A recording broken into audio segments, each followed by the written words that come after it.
छोटे दोस्तों, मस्ती के कार्टून मंच पे आपका स्वागत है।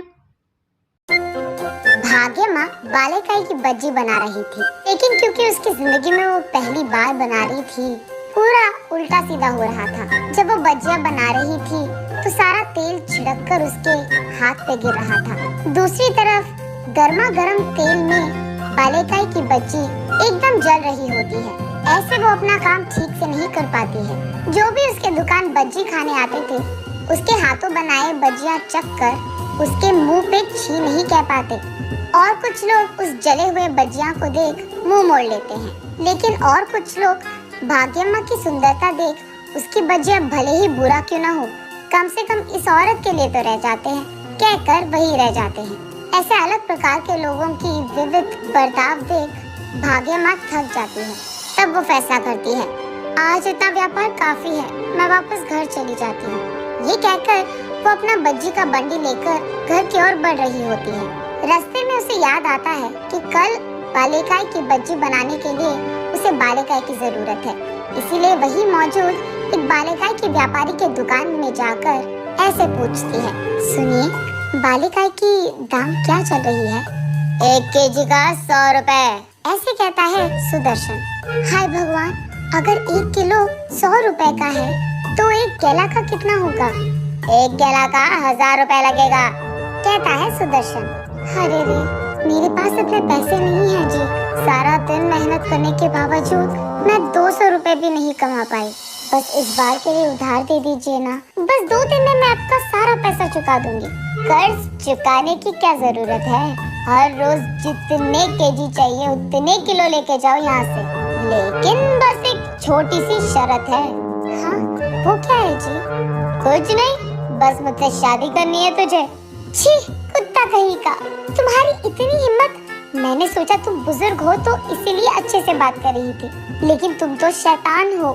ऐसे वो क्रोधित होकर वहाँ से चली जाती है। जब वो मुड़कर जा रही थी तो पीछे से सुदर्शन, तुम्हारा पति तो वैसे भी मर गया और तुम्हें काम करना भी नहीं आता, इसीलिए कह रहा हूँ, मुझसे शादी करेगी ना तो अच्छा खासा घर पर आराम कर पाएगी, सोच लेना। ऐसे उसको चिढ़ाते हुए कहता है सुदर्शन। भाग्यम्मा घर पहुंचकर उदास बैठी रहती है। दरअसल भाग्यम्मा पड़ोसी गांव के जमींदार की बेटी थी। उस गांव के जमींदार का एक राइस मिल रहता था। उसमें मौजूद सारे कूली का एक अधिकारी कूली था, उसका नाम भूपति है। एक दिन भूपति जमींदार के पास आकर ऐसे कहता है, साहब, एक छोटी सी बात करनी थी। बोलो भूपति, क्या हुआ? साहब, वो त्योहार आ रहा है तो बहुत सालों से आप बस बचा हुआ राइस दे रहे हैं इन कूलियों को, इसीलिए कम से कम अगर इस साल आप उनके पैसे दे दें तो वो खुशी से त्योहार मनाएंगे अपना। हाँ, तुम लोग जो काम कर रहे हो उसमें ये राइस देना ही बहुत ज्यादा है, और तुम लोगों को पैसे भी चाहिए। तुम सोचते क्या हो अपने आप को? मुझे बता रहे हो कि इनको क्या देना है और कब देना है? तुम्हारी इतनी हिम्मत, कूली साला। साहब, हमको जितने पैसे आने थे हम वही पूछ रहे हैं, आपसे कुछ लूट तो नहीं रहे हैं ना? आपको ऐसे खामखा जुबान चलाने की क्या जरूरत थी? तुम मुझे जवाब दे रहे हो? तुम्हारी इतनी हिम्मत? वो भूपति को जोर से लात मारता है। तब भूपति उड़कर कूली सारे जहाँ बैठे थे वहाँ जाकर गिरता है। तब भूपति बहुत क्रोधित होता है और तुरंत राइस मिल में सारा काम बंद करवाता है। सारे कूलियों को राइस मिल के बाहर बिठाकर, जब तक वेतन नहीं तब तक काम नहीं, एक भी बस्ता अंदर नहीं जाएगा और अंदर का एक भी बस्ता बाहर नहीं जाएगा। और क्योंकि ये लोग उस सारा दिन वहीं पर बैठे थे, जमींदार को नीचे उतरना ही पड़ा। सबको जितना कूली के पैसे देने थे वो दे देता है। तब सभी भूपति की प्रशंसा करने लगे।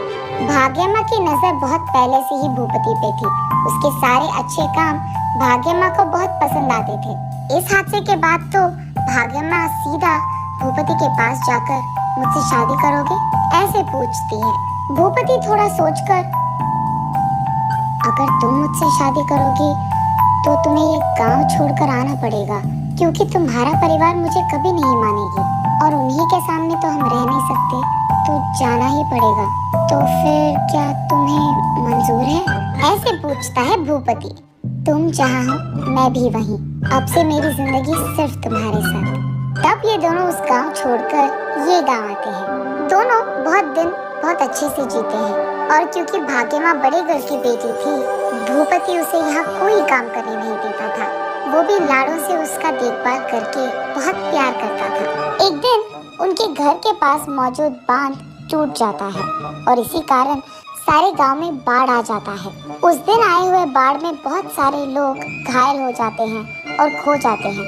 उनमें से एक था भूपति। और बस उस दिन के बाद से भाग्यम्मा की कष्टाएं शुरू हो गई।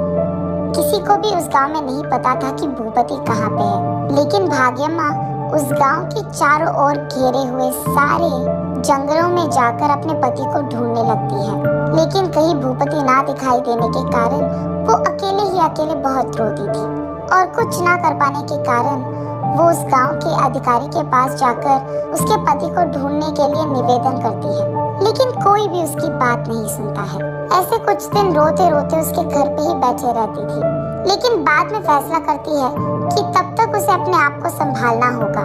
भूपति के आने के इंतजार में उसको कोई काम करके पैसे कमाना था। तब से वो हर रोज कोई नया काम ढूंढ लेती थी। एक दिन वो ईंटों को उठाती है, लेकिन क्योंकि उसने जिंदगी में कभी कुछ उठाया नहीं, वो उन ईंटों को नीचे गिरा देती है और वो ईंट सारे टूट जाते हैं। तब वहाँ का अधिकारी, अरे जाओ बेटी जाओ, तुझे कोई काम करना ही नहीं आता है, ईंट सारे टूट गए, चलो निकलो ऐसे कहता है। अगले दिन वो गाय को घास खिलाने कहीं ले जाती है।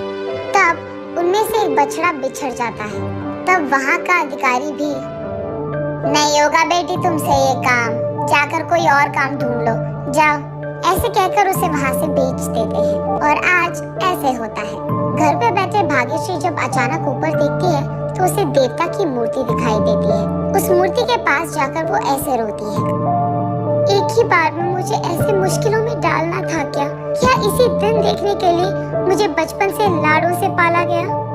मेरा पति जहाँ भी हो उसे घर लौटा दो और ऐसे ही मेरा काम भी करवा दो और मुझे पैसे कमाने का एक रास्ता दिखा दो। ऐसे रोते रोते भाग्यम्मा उसी मूर्ति के पास रह जाती है।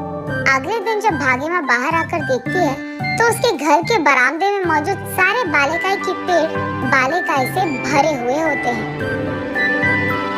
तब भाग्यम्मा को लगता है कि देवी की कृपा था ये सब। वो बालेकाई और केलों को बेचने मार्केट जाती है।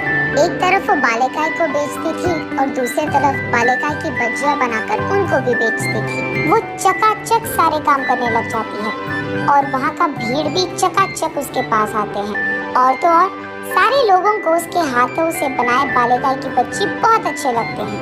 ऐसे एक ही दिन में और कुछ ही घंटों में उसके सारे बालेकाई और केलों को बेचकर वो खुशी खुशी घर लौट आती है। घर आते ही वही बरामदे में बैठे अपने पति भूपति को रोते हुए देख उसके पास भागते हुए भाग्यम्मा, क्या हुआ जी, कहाँ थी आप रो क्यों रहे हो? ऐसे उनसे पूछती है भाग्यम्मा। भाग्यम, तू ठीक ही तो है? मुझे तेरा बहुत फिक्र था, मुझे पता नहीं था कि तू कहाँ थी और क्या कर रही थी, ऐसे कहता है भूपति। तब जाकर वो दोनों इतने दिन जो कुछ भी हुआ एक दूसरे से कहते हैं। तब भूपति, उस सुदर्शन का अंत तो मैं देखूंगा ही, ये कहकर अब से तुम्हें काम करने की कोई जरूरत नहीं है, मैं आ गया ना, मैं ख्याल रख लूंगा सबका, ऐसे कहता है। नहीं जी, ऐसा करना गलत है, सबको काम करना आना चाहिए। जब किसी को हम लाड़ों से पालते हैं, वो अचानक कभी मुश्किल में पड़ गए तो वो अपने आप को संभाल नहीं पाएंगे। इसीलिए आज से हम दोनों मिलकर काम करेंगे और पैसे कमाएंगे।